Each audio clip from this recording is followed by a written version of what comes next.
Certains s'en foutent, d'autres simplement mauvais. On a des types de 20 ans ici qui en sont à leur 5e peine. On a parlé de moi dans le journal quand j'avais 14 ans. Genre, un jeune de 14 ans terrorise le quartier. Déjà une star. Si le mec nous file pas la thune, on le torture d'abord.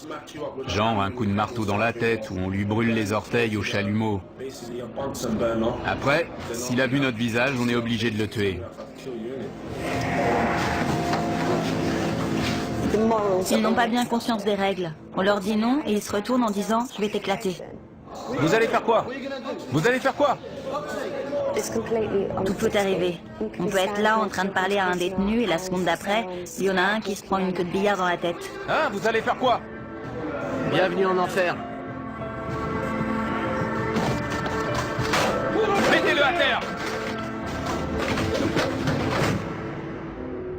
La prison d'Aylesbury, dans le Buckinghamshire, abrite les criminels parmi les plus dangereux de Grande-Bretagne. Ouf ça. On y croise des meurtriers, des violeurs, des malfrats et des pédophiles. Le plus effrayant, c'est que les plus âgés d'entre eux ont tout juste 21 ans.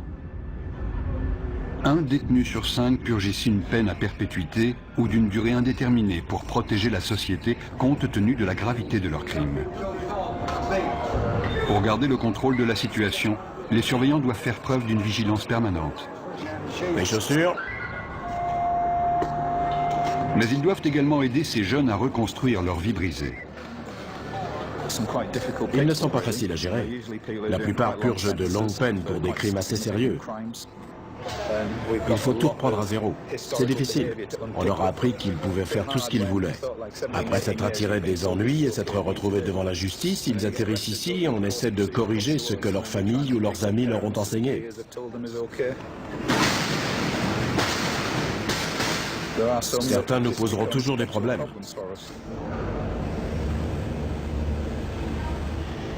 Aylesbury est un établissement redouté au sein de la population carcérale.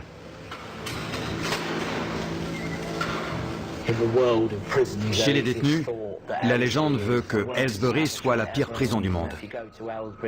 Quand vous arrivez, vous êtes accueilli par 5 matons baraqués, armés de matraques, et on vous assomme à la descente du bus. Ceux qui arrivent ont peur parce qu'on leur a dit qu'il y avait des problèmes de gang, des bagarres tous les jours, 4 à 7 par jour. Mais depuis un an, ça s'est un peu calmé. En revanche, quand un incident éclate, c'est généralement très sérieux. Ils utilisent des armes, des queues de billard, des armes artisanales, dans la gorge, dans la poitrine, sur le front. Il n'y a pas de règle. Et c'est rarement 1 contre 1. C'est plutôt 6 contre 1. Si le personnel n'intervenait pas, il pourrait y avoir des morts. Caspian Hogg est le dernier arrivé. Il a 18 ans.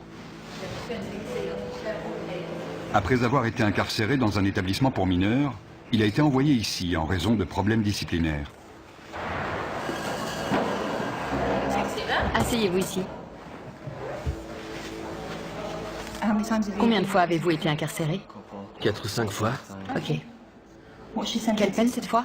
4 ans. 4 ans, d'accord. Avez-vous déjà pris de la drogue, de l'alcool ou autre produit assimilé? Ouais. Ok. Quoi précisément? Juste de la coke, du cannabis. Juste de la coke? Ouais. D'accord. Vous serez suivi par mademoiselle Morgan. Il y a des gangs dans votre quartier? Ouais. Vous faites partie de quel gang? Stratford Longside. D'accord. Vous avez des gangs rivaux? Ouais, les Fairfield FMD. FMD? Ouais. Qu'est-ce qui vous oppose? C'est juste un gang rival avec qui on se frite en prison. En prison? Ouais, en prison. Donc c'est un gang de prison. Ouais. On est coincé toute la journée dans une cellule. On n'a rien à faire. Donc quand une baston éclate, c'est génial. Ça fait de l'animation. Ça fait passer la journée plus vite quand il se passe un truc. Dans le feu de l'action, on se bat pour survivre. Tu les défonces, ou alors c'est toi qui te fais défoncer. Moi, je me lâche. Si t'y restes, t'y restes. C'est comme ça.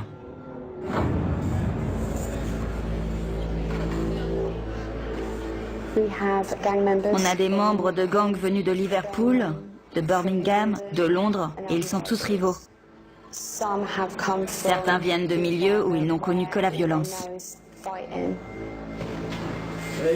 C'est déjà ouvert? Oui, c'est déjà ouvert. Les radiateurs devraient être éteints ce soir. Je sais, il fait un peu chaud. Je peux poser mes affaires de douche? C'est un nouveau lieu, un nouvel environnement.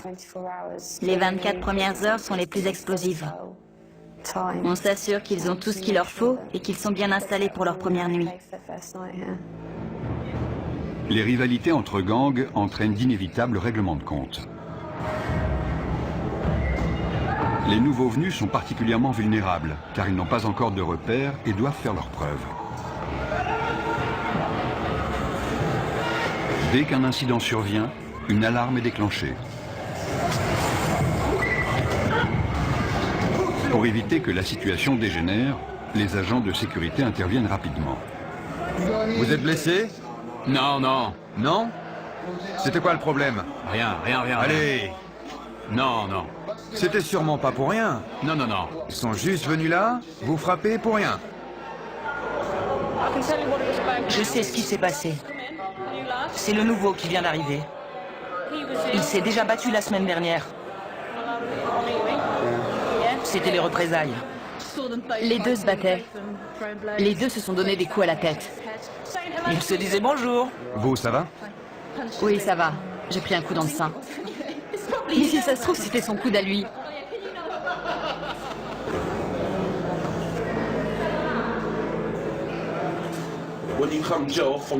Quand on vient de la rue et qu'on arrive en prison, c'est encore plus violent que dans la rue, parce que tous les mecs de la rue sont réunis au même endroit. C'est pire. J'ai grandi au milieu de la violence et j'aimais pas vraiment ça, mais en maison de redressement, on voit beaucoup de violence, alors on s'habitue. Et puis on finit même par aimer ça.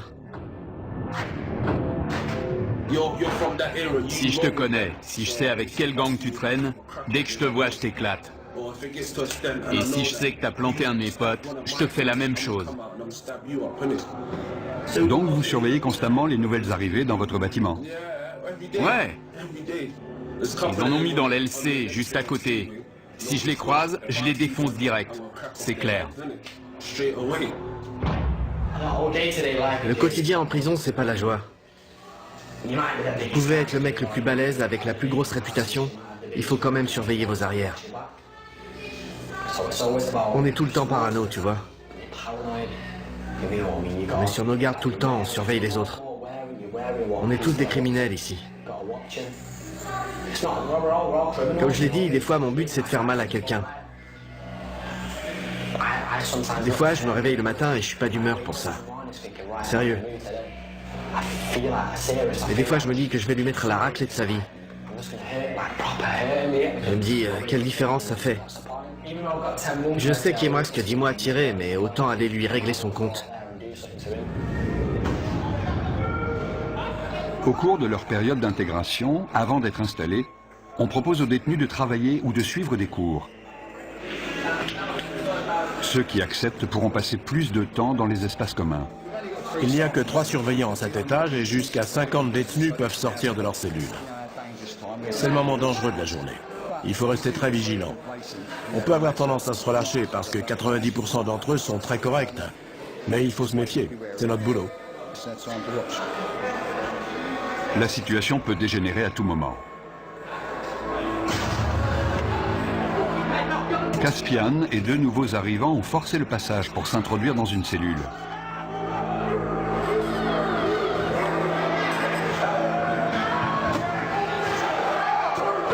Ils sont armés, ils sont 4.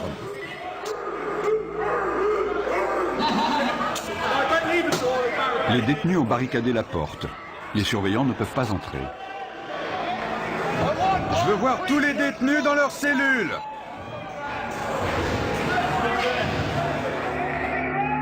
Le directeur de la prison est informé que 3 nouveaux arrivants ont pris un détenu en otage dans l'aile C. Apparemment, il y aurait 4 détenus dans la cellule. Dont un otage. Ils sont 4, dont un otage. On va envoyer des négociateurs devant la porte pour tenter d'établir un dialogue et on avisera. Ma vie est en jeu. C'est pour ça qu'on doit menacer la sienne. D'accord, on va transmettre ce message au directeur. Vous comprenez? On est en danger de mort. On est forcé de faire ça. Je comprends. 3 d'entre eux viennent d'autres prisons. Ils avaient prévu leur coup.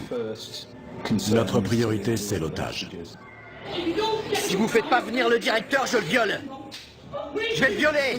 Écoute, tu n'as pas à lui faire de mal. On t'écoutera de toute façon. Le négociateur joue un rôle clé car il analyse la situation pour nous. Si nous sentons que la vie d'un détenu est en danger, il est clair que les négociations sont terminées et qu'on doit intervenir.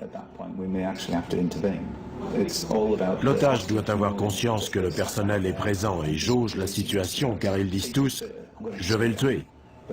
Mais est-ce qu'ils veulent vraiment le faire? J'aime pas cette prison, c'est tout. Je l'aime pas. T'es pas le seul. Mon problème, c'est que j'ai beaucoup de prisonniers qui ne sont pas heureux d'être ici. Si on commence à parler de transfert maintenant, j'aurai une autre prise d'otage dès cet après-midi, car certains vont se dire « Oh, il suffit de prendre un type en otage pour se faire transférer. » Je vais lui trancher le cou et le vider de son sang. Il a menacé de le violer et de lui trancher la gorge. Non, le cou. De lui trancher le cou. Je vais vous dire. Écoutez-moi. Vous me prenez pas au sérieux? Si, croyez-moi, nous prenons ça très au sérieux. Une cellule de crise a été mise en place par le directeur de la prison pour gérer l'incident. La décision a été prise de faire appel à des agents des forces de l'ordre spécialement entraînés pour agir dans ce type de situation. L'otage avait un t-shirt noué autour du cou, il était assis sur le lit, ils sont armés d'un couteau en plastique et de morceaux de verre. Ils ne veulent pas être ici. Ils ne se sentent pas en sécurité. Ils veulent retourner plus au nord, vers Liverpool ou Manchester. Il y en a un qui est arrivé hier, un autre il y a 9 jours. Ils viennent tous du même coin. Ils se sentent menacés par les gars de Londres. Et ils en ont assez. L'équipe d'intervention de la prison se prépare à intervenir au cas où la situation dégénérerait. La prise d'otage dure depuis 2 heures. Jason Harper passe le relais à un autre négociateur qui va poursuivre la discussion avec les preneurs d'otages. Écoutez-moi, d'accord? Je ne vais pas vous mentir. Je vous ai dit tout ce que je savais. La température de 40 degrés n'arrange pas la situation. Il s'est effondré au sol. L'otage a perdu conscience. Tournez-le sur le côté. Tournez-le sur le côté et mettez-lui la tête en arrière pour qu'il puisse respirer. Oui, voilà, sur le côté. Darren, c'est Andy. Julie vient de me dire que l'otage avait perdu connaissance. Il est allongé au sol, elle leur a expliqué la position latérale de sécurité. Le directeur est mis au courant de la situation. Il ordonne le déploiement de son équipe d'intervention pour porter secours à la victime. Vous m'avez dit que vous vouliez sortir. J'attends qu'on me dise comment ça va se passer. Ensuite, la situation va se débloquer. Au bout de 3 heures, les preneurs d'otages acceptent de se rendre calmement. Où il est? Je veux le voir. L'otage, il sort en premier? Non, non, il sort en dernier. Comment tu t'appelles? Caspian. Les mains sur la tête. Sors calmement, par ici. Caspian Hogg, l'initiateur de cette prise d'otage, est conduit vers le quartier disciplinaire. Le détenu qui est arrivé hier venait déjà du quartier disciplinaire de son précédent établissement. Il est connu pour des faits de violence, d'agression de personnel, de port d'armes, de barricades. Il a tout fait. Il vient du nord du pays. Il a beaucoup d'influence sur les autres et il s'en est servi. Mais on est formé pour ces situations, donc ça va aller. On va descendre au quartier disciplinaire pour une fouille intégrale. Je suis le responsable, donc j'y participerai. Chacun sera tenu à l'isolement en attendant qu'une punition soit décidée. Nous sommes responsables des détenus les plus problématiques de l'établissement. S'ils enfreignent les règles ou s'ils présentent un risque pour les autres ou pour l'établissement, ils sont envoyés au quartier disciplinaire pour une période donnée. Notre priorité, c'est de calmer les prisonniers énervés et de leur faire entendre raison. Il faut aussi qu'on soit attentif à tout comportement potentiellement violent. Hé, Caspin! T'as réussi? J'y suis presque, mon pote! Presque! Beaucoup m'ont dit qu'ils avaient essayé de travailler et d'être de bons citoyens, et qu'ils avaient trouvé ça trop difficile. Mais ils sont très jeunes, vous savez. Les détenus seront punis pour les dommages qu'ils sont en train de commettre. Je suis resté trop sage. J'étais stressé. Il me fallait un truc à faire. J'ai saisi ma chance. En plus, j'étais pas tout seul. Le gamin qu'on a pris en otage, c'est le seul de toute l'aile que j'aime pas. Alors je me suis dit que j'allais me le faire. Mais on lui a pas fait mal, on lui a rien fait. Ils m'ont frappé au visage et dans les côtes, en me traînant avec eux. Ensuite, l'un d'eux m'a attrapé par derrière et m'a fait asseoir sur le lit. Il me tenait comme s'il voulait me briser la nuque.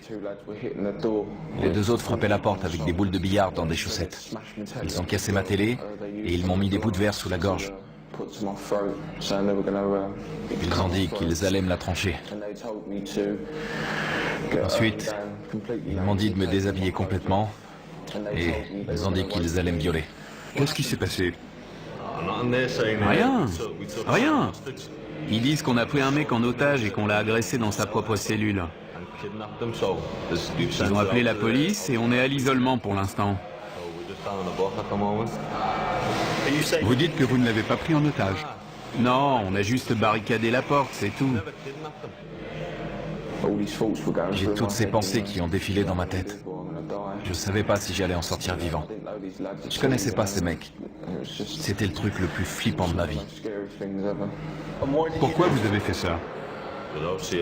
Franchement, j'ai pas eu de visite depuis 6 mois, depuis qu'ils m'ont mis ici. J'essaie de retourner dans le Nord. Il n'y a que des mecs de Londres ici, je veux retourner chez moi. C'est pas ma prison, je veux être dans une prison de chez moi. Je suis tombé dans les pommes. Je me souviens juste qu'ils étaient en panique. Ils croyaient qu'ils m'avaient tué. Si on continue les conneries, si on agresse les surveillants, ils nous transféreront. Ça va, Liam? Ouais, et vous? Pas trop mal. J'ai connu des jours meilleurs.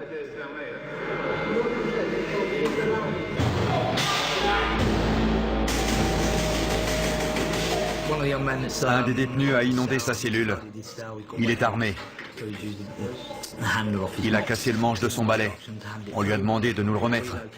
On va le déplacer dans une cellule où il n'y a pas d'eau. C'est trop court. Il doit lui en rester. Le détenu a jeté les morceaux de manche à balai dont il se servait comme arme. C'est trop court. Pourquoi vous avez gardé ce morceau, hein? Je vous avais dit de tout jeter. Reste sur le côté. Déverrouille la porte et je la pousserai. Reculez vers nous. Doucement.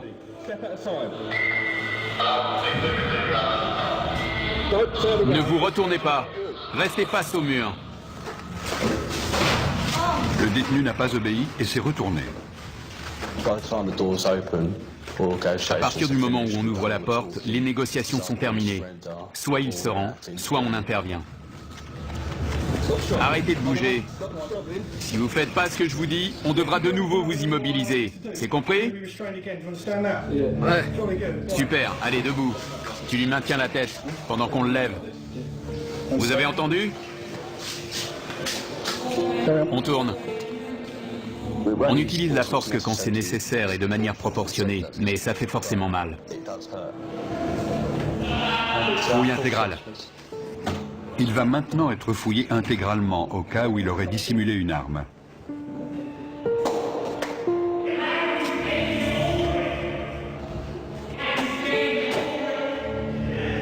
Retournez-vous.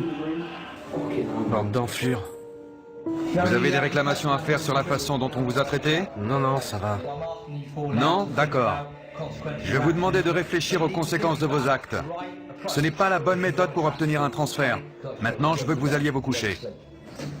Clé. Nous devons les garder dans le quartier disciplinaire pendant un certain temps. Sinon, les autres vont se dire qu'ils peuvent prendre les otages quand ils veulent pour obtenir un transfert. Des détenus de confiance nettoient les dégâts causés par les preneurs d'otages. J'ai choisi la voie la plus facile. J'essaye de rendre cette peine la moins désagréable possible. On a le choix. Si tu fais le con, tu te retrouves à l'isolement tout seul sans télé, ça craint. Les détenus exemplaires participent au fonctionnement de la prison, ce qui leur permet de passer plus de temps en dehors de leur cellule.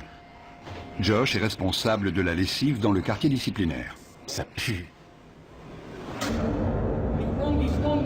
Dans le quartier disciplinaire, Caspian se plaint d'entendre des voix dans sa tête et demande une aide psychologique.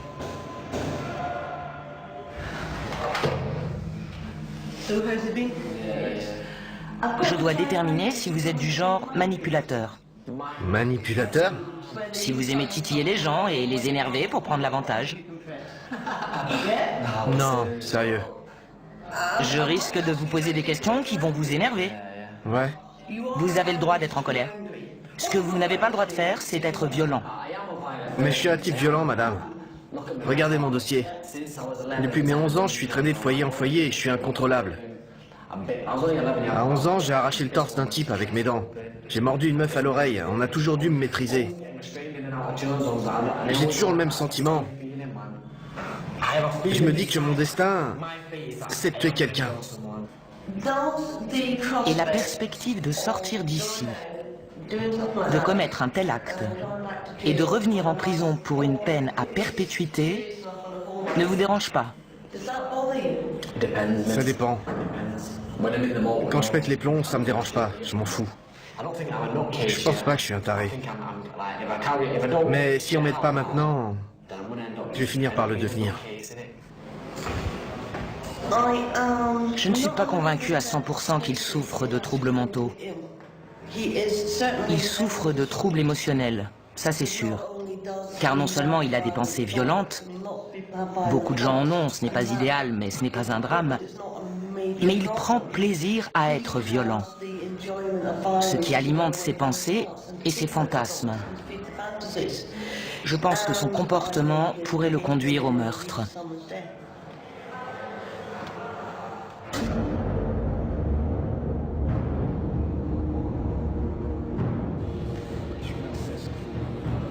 Liam Brennan, l'un des 3 preneurs d'otages présumés, a demandé un rendez-vous avec son avocat pour préparer sa défense. On voulait juste le choper dans sa cellule et fermer la porte. Mon rôle n'est pas de minimiser le délit, mais d'essayer de comprendre pourquoi et comment c'est arrivé, et quelle a été ton implication. Tu ne peux pas dire, c'est pas moi, j'ai rien fait. Ça, il te croira jamais. Écoute, différentes peines sont envisageables. J'espère que le juge optera pour des jours supplémentaires. J'ai pas le droit à l'erreur. J'avais pas parlé à ma femme et à mon gosse depuis 1 an. Elle m'a recontacté il y a quelques jours et je lui ai dit que je sortirais le 11 décembre. Les services pénitentiaires ont décidé de ne pas poursuivre Liam. Il se retrouve donc en commission de discipline. Asseyez-vous, monsieur Brennan. Je suis juge, je n'ai aucun lien avec cet établissement, vous comprenez? Oui. Vous êtes représenté par monsieur Ahmad, c'est exact? Oui, monsieur le juge. Pouvez-vous vous identifier, s'il vous plaît? Jason Harper. Vous serez le témoin de cette affaire? Oui. Il est dit que le 29 mai, vous avez retenu une personne contre son gré. Coupable ou non coupable? Non coupable. Monsieur Ahmad? Qu'avez-vous vu monsieur Brennan faire exactement? Il a passé beaucoup de temps à la porte avec moi pour m'expliquer leurs intentions. Je ne veux pas parler à votre place, mais si je comprends bien, il n'a pas menacé ni brutalisé d'une quelconque façon la victime. C'est exact. Lorsque vous étiez dans la cellule, avez-vous exprimé clairement votre désir de coopérer avec... Vous orientez l'accusé. Oui, monsieur le juge. Ne le faites plus. Vous connaissez la loi et la notion de complicité. C'est comme le chauffeur du véhicule qui attend les braqueurs de banque. Il se rend coupable de vol même s'il n'a pas pénétré dans la dite banque. Monsieur Brennan n'a apparemment eu aucun contact physique avec ce détenu qui était apparemment séquestré. Avez-vous vu les autres retenir la victime? Je n'ai vu personne le retenir. Quelle était la taille de la cellule? Petite, c'est une cellule de prison. J'ai du mal à croire que vous n'ayez rien vu. Ça me paraît inconcevable. Ou alors il ne s'est rien passé. Parce que sinon vous l'auriez forcément vu. C'est ça que vous me dites? Je dis pas qu'il s'est rien passé. Je dis juste que j'ai rien vu. Je regardais de l'autre côté. Vous avez entendu Monsieur Harper. Je lui ai parlé pendant un long moment. Il est très clair pour moi que vous étiez tous les trois complices dans cet incident et je n'ai aucune hésitation à vous déclarer coupable. Je vous impose 32 jours de détention supplémentaire. Vous avez tout compris? Oui, j'ai compris. Cette procédure est terminée, merci. Pourquoi n'a-t-il pas été mentionné que la victime avait été dénudée et menacée de viol? Ça m'a surpris. Ouais, ça m'a étonné aussi. C'est mon jour de chance.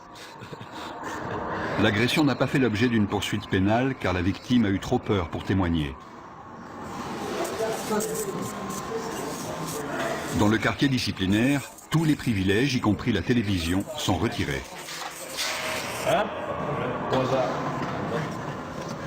Brennan refuse de retourner dans sa cellule, à moins qu'on lui apporte une télévision pour qu'il puisse suivre le match de foot Angleterre-Ukraine.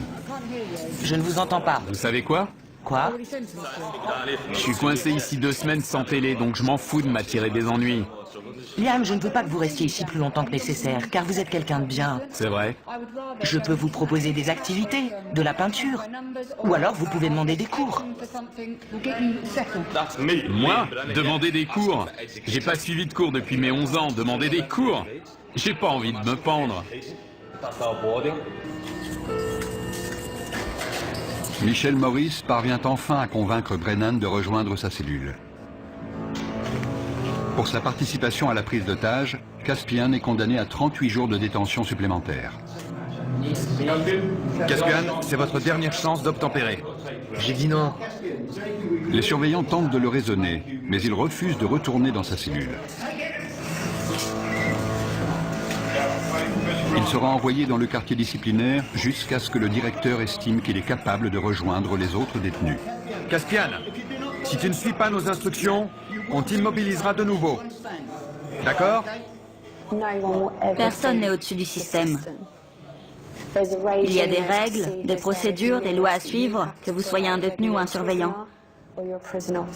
Personne n'est au-dessus de ça. Debout. Debout. Caspian, par ici. Il n'y a qu'à l'extérieur qu'on peut considérer ces jeunes de 18 ans comme des adultes. Beaucoup n'ont pas la maturité d'un adulte.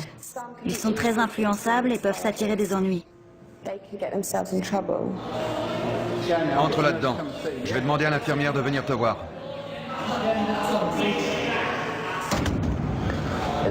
S'ils me remettent avec les autres, je vais vous dire la vérité. Je vais faire mal à quelqu'un. Sérieux, je déconne pas. S'ils me remettent là-bas, je vais choper un de ces connards et je vais le défoncer comme il faut. Je suis sérieux. J'ai l'impression d'avoir une double personnalité. Tout m'énerve, tout le monde m'énerve. J'aimerais parler à quelqu'un, mais j'ai la tête en vrac. J'ai l'impression qu'elle est énorme. Tellement de trucs là-dedans, je me sens vraiment en colère. Je suis en rogne. Il y a certains détenus que je n'aimerais pas voir libérés avant très longtemps. Parfois, on travaille avec eux simplement pour les aider à gérer le fait qu'ils sont en prison.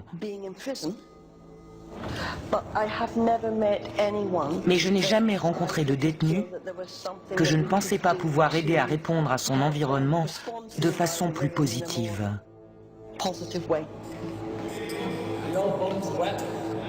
L'état mental de Caspian Hogg continue d'être surveillé. De quel autre traitement pensez-vous avoir besoin? Est-ce que vous pensez que je peux faire autre chose pour vous aider? Non, rien. Il n'y a rien d'autre que vous puissiez faire. Pensez-vous que vous avez besoin d'apprendre à contrôler vos émotions? Non, je crois pas. Je connais mes émotions et je crois plutôt que j'en ai pas assez. J'essaie de pleurer, mais j'y arrive pas. Je peux pas pleurer. Sauf des fois, ça vient sans prévenir, ça arrive. Vous voyez de quoi je parle? Je pleure pas quand il se passe un truc triste. Ça m'arrive même de rire. Pour vous, est-ce plus normal de penser à ce que ressentent les autres ou de ne pas y penser? Ça dépend des moments. Là, c'est moi, je suis là, je vous aime bien. Vous me comprenez?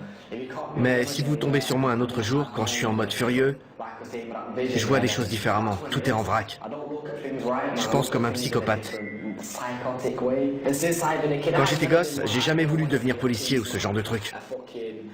Déjà, quand j'avais 8 ou 9 ans, j'ai toujours voulu tuer des gens. Mon père s'est fait assassiner quand j'avais 6 ans. C'est un truc de dingue, quoi. Depuis, c'est ce brouillard. C'est le bordel dans ma tête. Jeudi, je vous ai pris rendez-vous avec un psychiatre. Cool. Je ne sais pas à quelle heure ce sera. Ok. Il vous prescrira peut-être des médicaments. Je serais content s'il m'en donne. Mais s'il m'en donne pas, je serai en rogne. Ça vous mettra en colère? Ouais, carrément. Je suis convaincu qu'on ne naît pas bon ou mauvais. On apprend de notre environnement comment réagir au monde qui nous entoure. Et certains apprennent que la meilleure façon de réagir à ce monde, c'est par l'agression ou la violence. Super papa, tu sais comment je t'aime? Et quand tu l'ouvres, c'est marqué gros comme ça. Le père de Caspian a été assassiné quand il avait 6 ans. Il est donc très conscient de son rôle de parent. Je veux pas que mon fils grandisse dans les mêmes conditions que moi. J'avais 14 ans quand je l'ai eu, mais j'ai vieilli. À l'époque, j'avais pas toute ma tête. Je faisais que fumer de l'herbe, voler, j'étais débile. J'étais un gamin, donc je faisais des trucs de gamin. Maintenant, j'ai mûri. Il faut que je prenne mes responsabilités pour mon fils. Je veux qu'il aille à l'école pour qu'il soit intelligent. Je veux pas qu'il finisse comme moi dans la rue ou en prison. Qu'il soit obligé de commettre des crimes. Je vais être là pour lui, qu'il puisse me parler ou me demander de l'argent quand il en a besoin. Je vais être un père pour lui, c'est tout. Il faut que je sois un bon père. C'est con de jamais le voir, c'est vrai. C'est horrible. Il faut tenir le coup et pas lâcher l'affaire. Je peux lui parler de temps en temps, c'est déjà ça. Devon avait 15 ans quand son fils est né. À l'époque, je voulais pas de gosse, tu vois. Mais c'est arrivé comme ça. Elle m'en parlait tout le temps. Et alors je me suis dit, pourquoi pas? Quelqu'un va peut-être te régler ton compte demain. Tu sais pas où tu vas finir, alors autant pas perdre de temps. Vous avez vraiment pensé à la mort à ce moment-là? Ouais, évidemment. Dans mon quartier, il y a beaucoup de violence. Des gens meurent tout le temps. On n'est jamais à l'abri, ils peuvent vous dégommer quand vous traversez la rue. Pour certains détenus, le téléphone est le seul moyen de rester en contact avec leur famille. Ouais, tu me manques, bonhomme. Non, tu peux pas venir me voir. Papa est occupé. Papa nourrit des animaux. Je sais pas comment ça se met. Je veux pas que ça lui tombe dessus. Dans la chapelle de la prison, Josh se prépare pour la fête des pères. Exceptionnellement, les détenus exemplaires sont autorisés à passer du temps avec leurs enfants. Je peux jouer avec lui? On peut se rouler tous les deux par terre, je peux lui courir après. Une fois, il voulait que je vienne l'attraper, mais je pouvais pas aller plus loin. Je suis heureux de pouvoir passer 5 heures avec lui au milieu des rires et des pleurs. J'ai envie de l'attraper et de lui faire des câlins. Tu peux ouvrir la bouche? Bravo. Ça me plaît pas de le voir se faire fouiller, mais je préfère avoir cette relation avec lui. J'ai de bonnes raisons de changer. J'ai un gosse et une fiancée, une famille qui a besoin de moi. Pour être honnête, si j'avais pas ma famille, je me serais sûrement pas comporté aussi bien. Viens là, mon grand. Ils ont besoin de moi. Ils comptent sur moi pour sortir d'ici. Où elle est, ta cape? Tu fais ton timide? Si je me comporte bien, je retrouverai ma famille. C'est simple. Si je joue le jeu, je gagne tout. Sinon, je perds. Comment ça va, ma belle? Oh, arrête.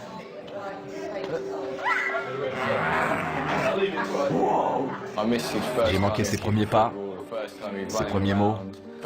La première fois qu'il a tapé dans un ballon, je ne l'ai jamais emmené au parc. Je ne l'ai jamais réveillé de sa sieste. Maintenant, il va sur les toilettes, il me dit qu'il est grand. C'est toutes ces petites choses. J'ai tout manqué. Je veux être là pour le border le soir, pour me réveiller avec lui. La nuit, il vient dormir avec sa maman. Je veux être là quand il fait ça.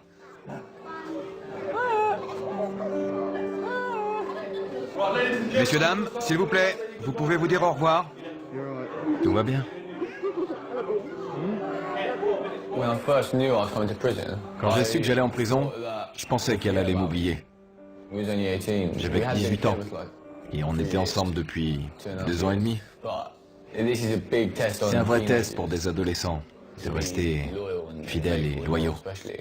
Quand on est en prison, on ne pense qu'à ça.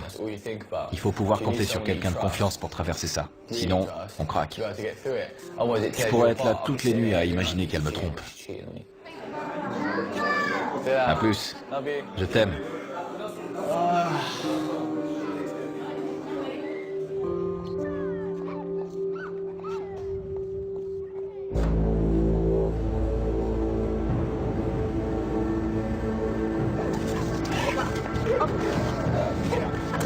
Des chiens de détection arrivent à Aylesbury pour y rechercher de la drogue ou des objets de contrebande. Il y a beaucoup de dealers en prison, et ça ne risque pas de s'arrêter. Il y a de l'argent à se faire. Les téléphones portables sont aussi un problème sérieux. C'est pour ça que les chiens sont capables de les trouver. Ils peuvent être utilisés pour planifier des évasions ou tout autre type d'événement. On fouille des cellules tous les jours. Et tous les jours, on trouve des choses. Sortez de votre cellule. Quand ils voient les chiens, certains se précipitent pour cacher leur matériel. On demande aux détenus de sortir de leur cellule pour que les chiens puissent travailler tranquillement. C'est n'importe quoi, il va renifler partout. Comment savez-vous qu'il a trouvé quelque chose? Il s'immobilise et pose son nez sur l'endroit concerné. Si c'est hors d'atteinte, il reste assis et regarde dans la direction de l'objet.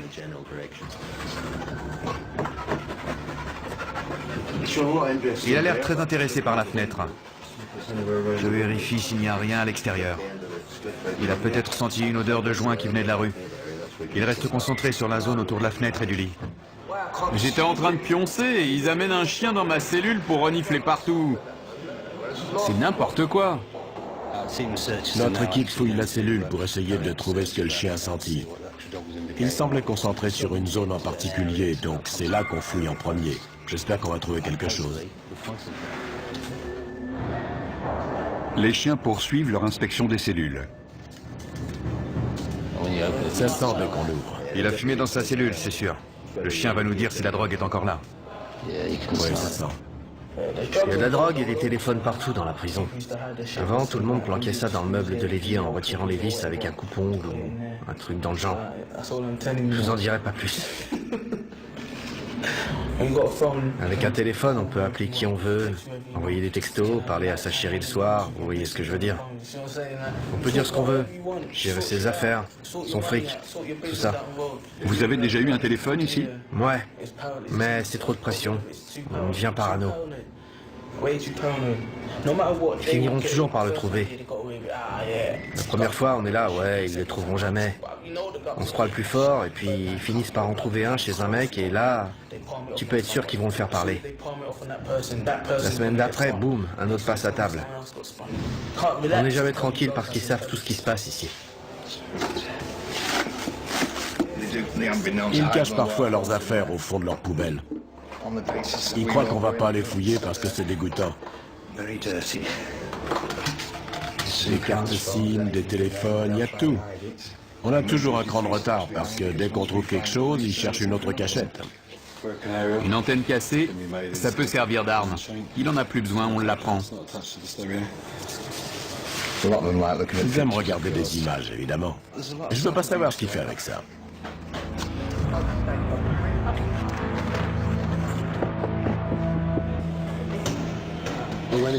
Dans une cellule, on a trouvé un téléphone avec un chargeur.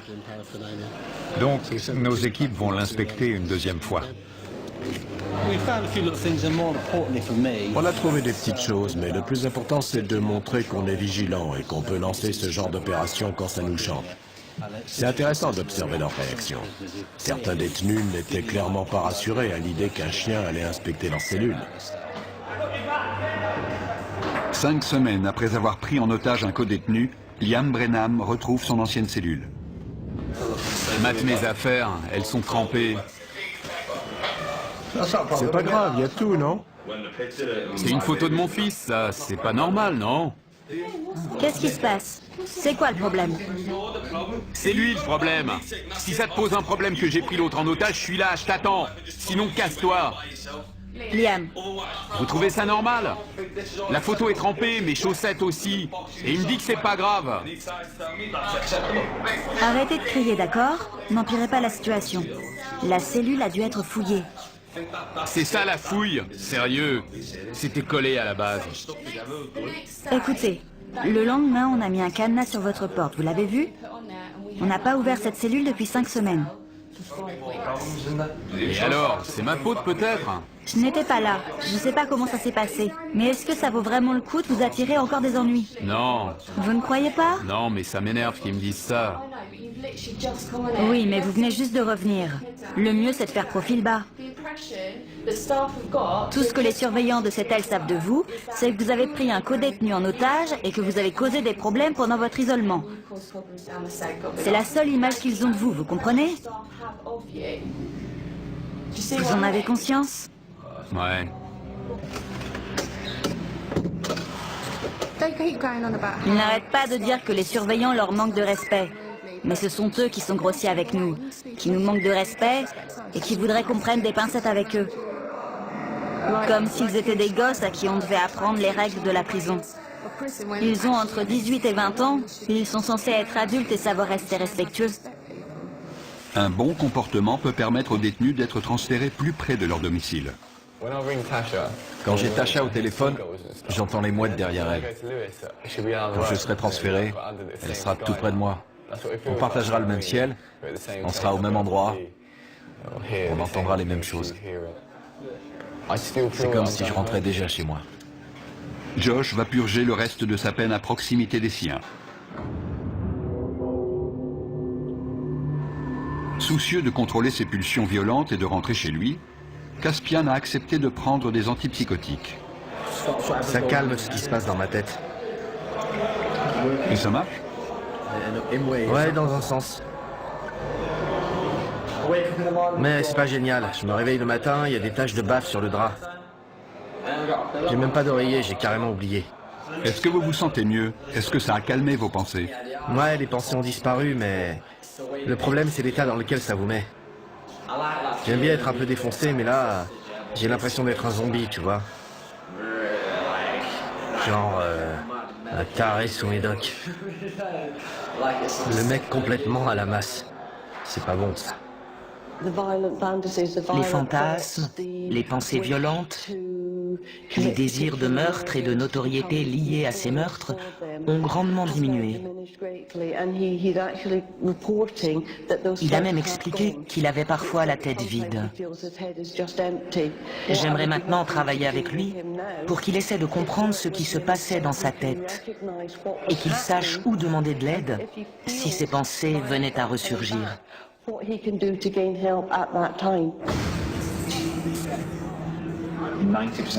90% des détenus que nous accueillons ici vaquent à leurs occupations et font ce qu'on leur demande. Il peut y avoir de petits incidents, mais c'est tout.